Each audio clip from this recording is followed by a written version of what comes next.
Hi everyone, welcome to episode 2 of Code and Coffee here on AlgoSync. Today, I want to talk about something that's been on my mind lately. The way we in Silicon Valley, and honestly, the entire tech world, turned certain leaders into untouchable heroes. We call them visionaries, we hail them as geniuses, but maybe we shouldn't. And by the way, this blog was originally written by Lucas, one of AlgoSync's users, so shout out to him for the inspiration. We've built a culture that worships what people call brilliant jerks, meaning people who are allowed, even encouraged, to act cruelly, as long as they deliver results. We tolerate rudeness, arrogance, disrespect.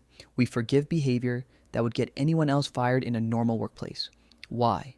Because we think their brilliance justifies everything, but that's a dangerous trade-off. When we excuse cruelty in the name of genius, we create a toxic environment. We shut down empathy, collaboration, and kindness. We elevate aggression over decency. And we send a message loud and clear. If you want to succeed here, you can treat people like trash as long as you build something big. And that worship comes with a cost, a very real one. It hurts people. It breaks trust. It destroys teamwork. It leaves scars.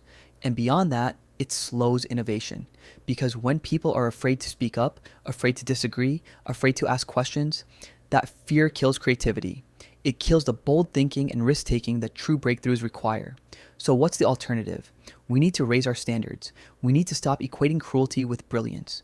We need to judge leaders not just by what they build, but how they build it and how they treat the people around them.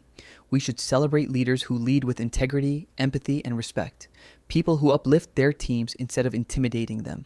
Cultures where people feel safe, not oppressed. Because at the end of the day, a big product, a big company, a huge success is not worth it if it's built on fear and toxicity. If we truly want innovation to thrive, we need to rethink who we admire and why. We need to challenge the myth of the brilliant jerk, and we need to demand better. Thanks for listening. I hope this gave you something to think about. If you enjoyed this episode, make sure to subscribe for more breakdowns, conversations, and stories from the AlgoSync community. And of course, you can join us at algosyncverse.com. See you at the next one.